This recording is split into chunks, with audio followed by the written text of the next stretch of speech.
برادران ملت اسلامی، السلام علیکم ورحمۃ اللہ وبرکاتہ۔ الحمد للہ وکفا وسلام علی حبیبہ المصطفیٰ، اما بعد فاعوذ باللہ من الشیطان الرجیم، بسم اللہ الرحمن الرحیم۔ ثم لتسألن یومئذ عن النعیم، صدق اللہ مولانا العظیم۔ بارگاہ رسالت معاذ صلی اللہ تعالی علیہ وسلم میں درود پاک کا ہدیہ پیش کریں۔ اللہم صلی علی سیدنا و مولانا محمد معدن الجود والکرم وآلہ واصحابہ الکرام وابنہ الکریم وبارک وسلم صلاة دائمة سرمدا ابدا۔ قرآن عظیم میں اللہ رب العزت ارشاد فرماتا ہے، پھر تم سے ہر نعمت کے بارے میں ضرور پوچھا جائے گا۔ جو نعمتیں اللہ رب العزت نے تمہیں عطا فرمائی ہیں، ان سب کے بارے میں قیامت کے دن پھر سوال کیا جائے گا۔ یہ سورہ تکاثر ہے، جس میں اللہ تعالیٰ فرماتا ہے الہاکم التکاثر۔ بہت زیادہ چیزیں جب کسی کو مل جاتی ہیں تو غافل ہو جاتا ہے۔ تکاثر کہتے ہیں حد سے زیادہ کوئی چیز ہو جائے، چاہے وہ مال ہو، دولت ہو، دنیا ہو، جائیداد ہو، جس طرح کی بھی کوئی چیز ہو، خواہشات ہو، جب حد سے زیادہ ہو جاتی ہیں تو آدمی کو غافل بنا دیتی ہے۔ الہاکم التکاثر، اسی سورہ میں اللہ تعالیٰ نے فرمایا پھر یاد رکھو ہر نعمت کے بارے میں تم سے سوال کیا جائے گا۔ آج ہم لوگ اس سال کے آخری جمعہ میں آئے ہیں، 2024 ختم ہونے والا ہے۔ میرے عزیزوں، سب سے پہلے ہم سب کو یہ چاہیے کہ دنیا تو نئے سال کے آنے کے جشن کی تیاریوں میں ہے۔ گناہوں کے اڈے سجائے جا رہے ہوں گے، لوگ ادھر سے ادھر سفر بھی کر رہے ہوں گے، اہتمامات کر رہے ہوں گے، لوگ ایک نئے سال کے استقبال کی تیاریاں کر رہے ہیں۔ لیکن ایک مومن بندے کو یہ چاہیے کہ اس کے گزرے ہوئے سال کا وہ حساب بھی تو کر لے۔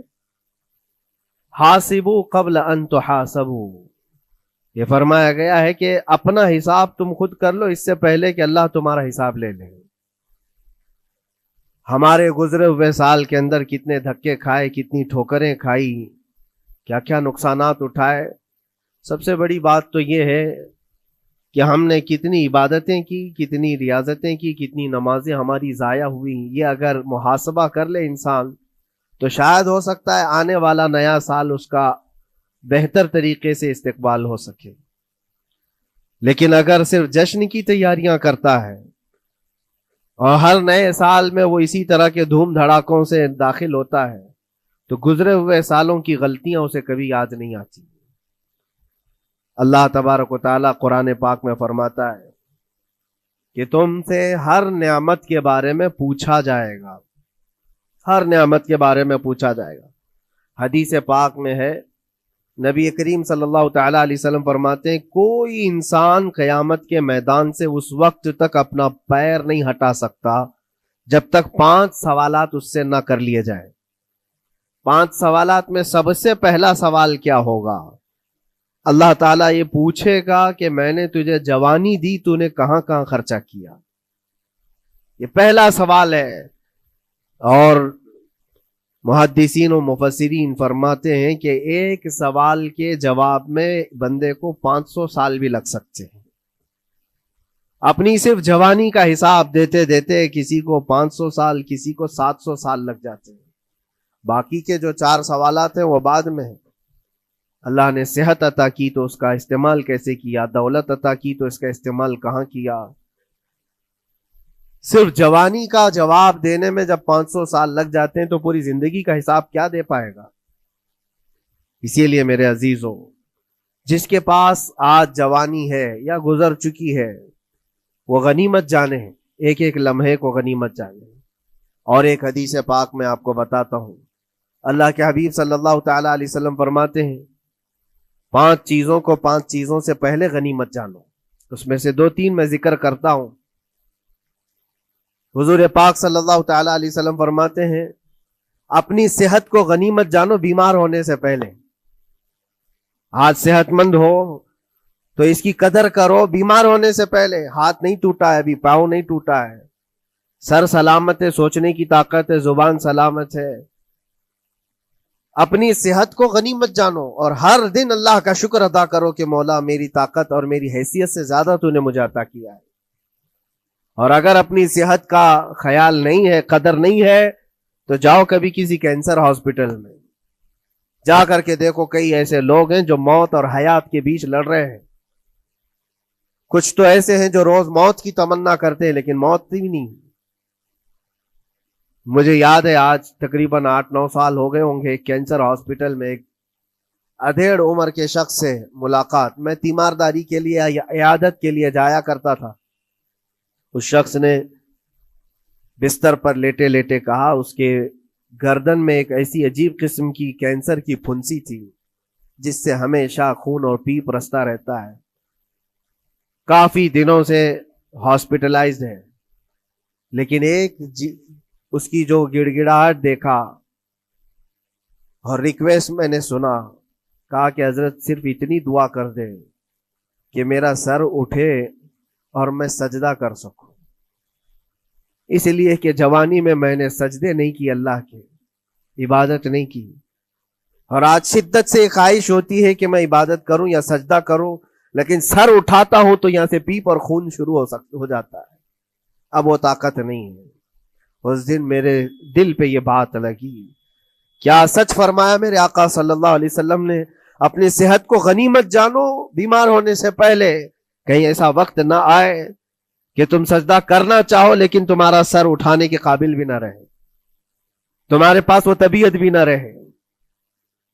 ایک یہ تو پہلی چیز ہے. دوسری چیز, نبی مکرم صلی اللہ علیہ وسلم ارشاد فرماتے ہیں کہ تم اپنی جوانی کو غنیمت جانو بڑھاپا آنے سے پہلے. جوانی کو غنیمت جانو بڑھاپا آنے سے پہلے. آپ کو پتا نہیں ہے بڑھاپا کیا ہوتا ہے؟ بڑھاپے میں صرف خواہشیں رہ جاتی ہیں, کرنے کی تمنا رہ جاتی ہے لیکن طاقت نہیں رہتی. بڑھاپے کے اندر اعضاء ڈھیلے ہو جاتے ہیں, نہ وہ صحیح ڈھنگ سے پوری عبادت کرنے کے قابل رہ جاتا ہے, بلکہ وہ سوچتا رہ جاتا ہے کہ کاش میں اپنی جوانی میں اتنی نمازیں پڑھ لیا ہوتا, اتنی تسبیح پڑھ لیا ہوتا, لیکن کر نہیں پاتا. اسی لیے اللہ کے نبی صلی اللہ علیہ وسلم نے فرمایا بڑھاپا آنے سے پہلے اپنی جوانی کی قدر کر لو. اور اتنی تیزی سے یہ جوانی جاتی ہے پتہ بھی نہیں چلتا, بہت تیزی سے گزر جاتی ہے. جوانی ایسا شباب ہے کہ یہ بجلی کی طرح بھاگتی چلی جاتی ہے, کیونکہ جوان ہوتے ہی آدمی کے اوپر ایسی ذمہ داریاں آئیں. اس کو شادی کا خیال آیا, شادی کیا, بچوں کا خیال آیا, بچے ہوئے, پالنے کی بات, گھر بنانے کی فکر, بزنس کی فکر, جاب کی فکر. ان تمام چیزوں میں اتنا گھرا رہا کہ جوانی نکل گئی, بال سفید ہو گئے, پتہ ہی نہیں چلا, بڑھاپا آ گیا. اور اس کے بعد بڑھاپے میں اس کو احتساب کرنے کا موقع ملے تو سوچتا ہے کہ میرے پاس جوانی کے اتنے سال تھے, کاش میں عبادت کیا ہوتا یا کچھ کر لیا ہوتا. لیکن ایک بات یاد رکھو, گیا وقت پھر ہاتھ آتا نہیں, سدا دور دورہ دکھاتا نہیں. سب سے قیمتی چیز دنیا کی یہ وقت ہے جو گزر جاتا ہے. آج کا جمعہ پھر ہم صدیوں بعد بھی یا جتنی بھی زندگی ہو یہ دوبارہ نہیں لے سکتے, یہ واپس نہیں آئے گا ہماری زندگی میں. 2024 کا یہ آخری جمعہ ہے, پوری دنیا سر پٹک لے دوبارہ یہ جمعہ واپس نہیں لا سکتی گزر جانے کے بعد. یہ نظام کائنات ہے, وقت گزر رہا ہے. الوقت کالسیف, یہ وقت تلوار کی طرح ہے, اس کو تم کاٹ دو ورنہ یہ تمہیں کاٹے گا. تیسری چیز رسول پاک صلی اللہ تعالی علیہ وسلم ارشاد فرماتے ہیں, 2 چیزیں میں نے بتایا. پہلی یہ کہ صحت کو اپنی قدر کرو, غنیمت جانو بیمار ہونے سے پہلے. دوسری چیز ہے اپنی جوانی کی قدر کرو بڑھاپا آنے سے پہلے. اور تیسری سب سے امپورٹنٹ ہے, اللہ کے نبی نے فرمایا زندگی کو غنیمت جانو موت آنے سے پہلے. پہلے والی 2 چیزوں میں تو تمہارے پاس موقع تو ہے. صحت چلی گئی, بیمار ہے, لیکن بیماری میں بھی توبہ کر رہا ہے, اللہ اللہ کر رہا ہے, چلو ٹھیک ہے. جوانی چلی گئی لیکن بڑھاپا ہے, بڑھاپا میں تو اللہ اللہ کر رہا ہے, عبادت کر رہا ہے. یہ دونوں میں تو موقع ہے, لیکن زندگی ختم ہو گئی, موت آ گئی, تب پھر کیا ہے؟ موت کے بعد پھر کوئی عمل نہیں، موت کے بعد کوئی عمل نہیں۔ حضرت سفیان ثوری رضی اللہ تعالیٰ عنہ کی وہ بات مجھے یاد آتی ہے، ایک جنازہ جا رہا تھا اور اس جنازے کے پیچھے ایک 8 سال کی بچی روتی ہوئی جا رہی تھی، اس کے باپ کا جنازہ تھا، بہت رو رہی تھی، بہت گڑ گڑا رہی تھی۔ کیا جملہ کہہ رہی تھی؟ کہتی تھی کہ ہمارے گھر پر، ہم پر جو آج مصیبت آئی ہے، اس سے بڑی مصیبت کبھی آئی نہیں، بہت بڑا صدمہ ہے، بہت بڑی مصیبت ہے۔ تو حضرت سفیان ثوری نے اس بچی سے کہا، بیٹا تمہارے اوپر جو مصیبت آئی، تمہارے گھر پر جو آئی، وہ کل کو ٹھیک ہو جائے گی، تم پھر معمول پر آ جاؤ گے، بلکہ بات یہ ہے تمہارے باپ پر جو آئی ہے وہ سب سے بڑی ہے، وہ موت ہے، وہ سب سے بڑی ہے، کیونکہ وہ پلٹ کر کے آنے والا نہیں ہے۔ جنازے کو دفن کر دیا گیا۔ دوسرے دن قبرستان میں حضرت سفیان ثوری کہتے ہیں اسی قبر کے پاس میں اس بچی کو روتے ہوئے دیکھا۔ بچی کو باپ سے بڑا لگاؤ رہا ہوگا، قبر کے پاس بیٹھ کر کے رو رہی تھی، یوں کہہ رہی تھی، ابا آپ بیمار تھے، میں دوائی لا دیتی تھی، آپ سونے کے لیے جاتے میں بستر جھاڑ دیتی تھی اور بچھونے بچھا دیتی، آپ کو اڑا دیتی چادر، اور آپ کو کھانا میں لا کر پروس دیتی۔ کل کی رات کیسی گزری؟ کیا کسی نے دوائی پوچھی آپ کو؟ کیا کسی نے کھانا پوچھا آپ کو؟ کیا کسی نے بستر جھاڑ کر دیا اور کسی نے آپ کو اوڑھنا اڑایا؟ وہ روتی ہوئی اپنے باپ سے، مرحوم باپ سے باتیں کہی جا رہی تھی۔ حضرت سفیان ثوری اٹھاتے اور کہتے ہیں، بیٹا یہ سوالات اب نہ کر اپنے باپ کو کہ کسی نے کھانا پوچھا، دوائی پوچھی، بستر بچھایا، نہیں، اب یہ پوچھ اپنے باپ سے، کل ہم نے جو آپ کو صحیح سلامت دفن کیا، چہرہ ابھی تک سلامت ہے یا نہیں؟ ابھی تک پیٹ سلامت ہے یا نہیں کہ پھاڑ دیا گیا؟ کفن ابھی تک باقی ہے یا چھین لیا گیا ہے؟ یہ پوچھ اپنے باپ سے کہ کل ہم نے جب دفنایا تھا تو خوشبوؤں میں دفنایا تھا، پوچھ اپنے باپ سے کہیں کیڑے تو نہیں چڑھ گئے آج، کیونکہ یہ ہونے والا ہے اب قبر کی زندگی میں۔ عزیزان گرامی وقار، اسی لیے حضرت مولا علی کرم اللہ وجہہ الکریم جب قبرستان جاتے سلام کرتے قبر والوں کو، اور اس کے بعد 1 گھنٹہ کھڑے ہو کر روتے تھے۔ حضرت سعید ابن مسیب کہتے ہیں، میں مولا علی کرم اللہ وجہہ الکریم سے پوچھا، آپ قبر والوں کے پاس کھڑے ہو کر کیوں رو رہے ہیں؟ حضرت علی فرماتے، میں نے ان سے پوچھا کیا حال ہے تمہارا اے قبر والوں؟ انہوں نے جو جواب دیا، سعید اگر تم بھی سنتے تو روتے۔ کہا کیا جواب دیتے ہیں قبروں والے؟ مولا علی کرم اللہ وجہہ الکریم فرماتے ہیں، وہ مجھے جواب دے رہے ہیں کہ اے علی، ہمارے گھر والوں نے تو ہمیں صحیح سلامت دفنایا تھا، ہمارے چہروں پر مسلسل آج دن اور رات بچھو چھوڑ دیے گئے، ہمارے چہروں پر آج اور ہماری ناک پر بچھو ڈنک مارتے ہیں، ہمارے بالوں میں جس کو ہم آئینے کے سامنے کھڑے ہو کر گھنٹوں سجایا کرتے تھے، پیپ بھر دیے گئے ہیں، اور ہمارے چہرے کی چمڑیاں جھلس گئی۔ یہ سارے جوابات میرے عزیزوں قبروں والوں کے ہیں۔ اس منزل تک ہر ایک کو پہنچنا ہے، اسی لیے سال گزرنے سے پہلے اپنی زندگی کا احتساب کرو۔ اللہ رب العزت نے ابھی بھی ہمیں موقع عطا کیا ہے، ابھی تمہاری زندگی ختم نہیں ہوئی، سانس لے رہے ہو، توبہ کر لو، دعائیں کرو کہ مولا کریم ہمارے لیے نیا سال خیر و برکت والا بنا، گناہوں سے بچنے والا بنا۔ کچھ لوگوں کی حالت یہ ہے کہ گناہوں پہ گناہ جب ہو جاتے ہیں تو نا امیدی کے شکار ہوتے ہیں، اب کیا ہونے والا ہے، میں تو بہت پاپی ہوں، بہت خطا کار ہوں، مجھ سے تو بڑے بڑے گناہ ہو گئے ہیں، اب میں کیا کر سکتا ہوں؟ نا امیدی کفر ہے میرے عزیز۔ آپ کو بتاؤں، رسول پاک صلی اللہ تعالی علیہ وسلم ایک مرتبہ صحابہ سے فرماتے ہیں، تمہیں پتا ہے اللہ رب العزت کا کرم اور اس کا رحم کیسا ہے؟ مسکرانے لگے۔ صحابہ نے پوچھا آپ کیوں مسکرا رہے ہیں؟ کہا اللہ تبارک و تعالی فرماتا ہے کہ صحرا میں چلنے والا ایک آدمی، غور سے سنیے گا، صحرا ڈیزرٹ، صرف ریت کا میدان، کہیں کوئی جھاڑ نہیں، کوئی عمارت نہیں، کوئی چھاؤں لینے کی جگہ نہیں، کوئی ایک بندہ اپنی اونٹنی پر ساز و سامان رکھ کر کے چل رہا تھا۔ صحرا کا سب سے بڑا پرابلم یہ ہوتا ہے کہ راستہ معلوم نہیں ہوتا، ہر طرف تو سیدھا ہی راستہ دکھتا ہے، ڈائریکشن پتہ ہی نہیں ہوتا. چاروں طرف سے آسمان ملا ہوا دکھتا ہے, جیسے سمندر ہے ویسے صحرا ہے.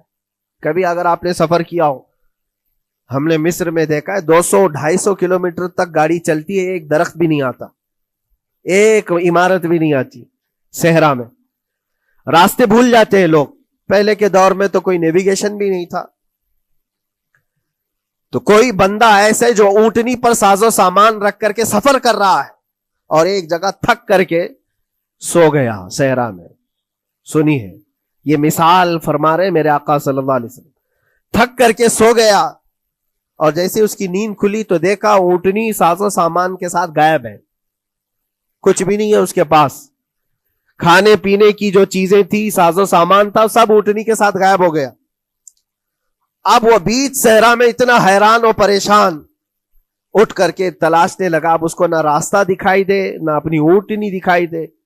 شدت پیاس کی وجہ سے اب وہ جگہ جگہ پانی تلاش کر رہا ہے, پانی بھی نہیں ملتا صحرا میں. موج سراب جس کو کہتے ہیں نا, موج سراب کیا ہے؟ ریت چمکتی ہے سورج کی دھوپ سے اور انسان کو ایسا لگتا ہے ادھر پانی ہے, اور وہاں تک پہنچتا ہے تو پانی نہیں ہوتا, ریت ہوتی ہے. وہ اسی پانی کو تلاش کرتے کرتے صحرا میں مر جاتا ہے. صحرا میں بہت لوگوں کی موتیں ہوتی ہیں, پہلے بہت لوگ مر جاتے تھے جو راستہ بھٹکتے تھے. اب حدیث پاک میں فرمایا گیا وہ بندہ جس کی اونٹنی غائب ہو گئی, ساز و سامان بھی نہیں, ڈھونڈتا رہا پورا دن پوری رات, تھک ہار کر کے آزا جواب دے گئے. اب نہ پانی ملتا ہے, نہ کھانا ملتا ہے, نہ اپنی سواری ملتی ہے. ایک جگہ آ کر بیٹھ گیا, اپنی آخری سانسیں گن رہا تھا, کیونکہ اب آزا جواب دے گئے تھے. سخت شدت کی دھوپ, صحرا کی تپتی ہوئی زمین اور بھوک و پیاس کی تکلیف الگ. جیسی ہی وہ لیٹا اس کی آنکھ لگ گئی, اس کو لگا اب یہ میری آخری سانسیں ہیں, اب مرنے کا وقت قریب آ گیا ہے. پھر اس کی آنکھ کھلتی ہے. آنکھ کھلتی ہے تو دیکھتا ہے اس کی اونٹنی ساز و سامان کے ساتھ پاس میں کھڑی ہے, کھانا بھی بھرا ہوا ہے, پانی بھی بھرا ہوا ہے, سب کچھ ہے. اب نبی پاک صلی اللہ تعالی علیہ وسلم صحابہ سے پوچھتے ہیں, عرب والے بہت اچھی طرح جانتے تھے صحرا کا سفر کیا ہوتا ہے. پوچھتے ہیں اے میرے صحابہ بتاؤ اس بندے کو اپنی گمشدہ اونٹنی ملنے کا کتنا اچھا لگ رہا ہوگا, کتنی اس کو خوشی ہوئی ہوگی.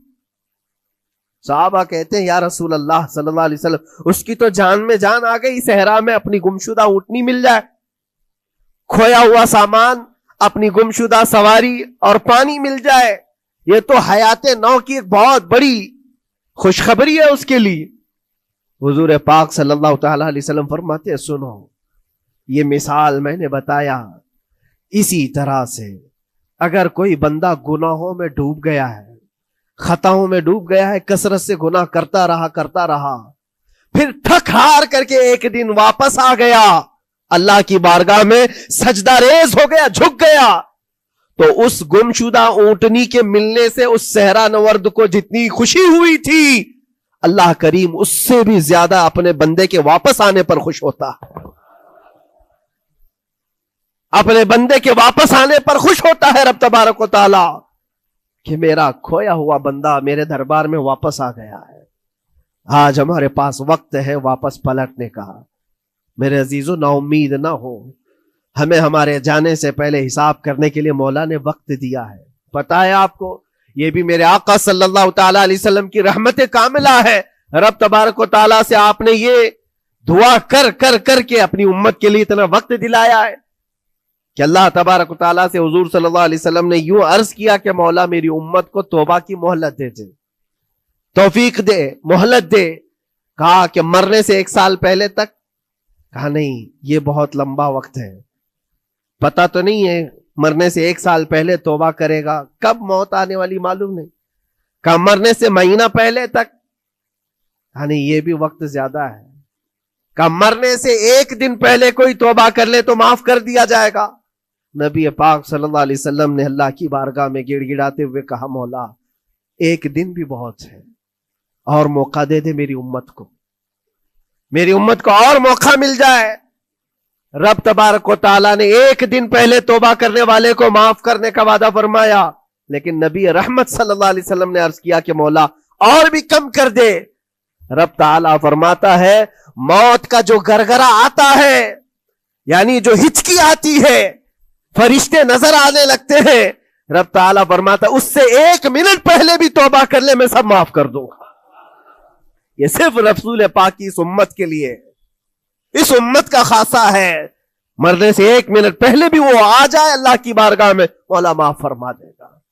عزیزان کرام وقار، اسی لیے میں عرض کرتا ہوں کہ وقت تمہارے ہاتھ سے نکلنے سے پہلے تم آ جاؤ اور اسی دربار میں آؤ جہاں بیٹھنے والا صدیق اکبر بنا، جس کے قدموں میں بیٹھ کر فاروق اعظم بنا، جس کی چھاؤں میں چلنے والا عثمان ذو النورین بنا، اور جس کا لعاب پاک پی کر کے حیدر کرار بنا۔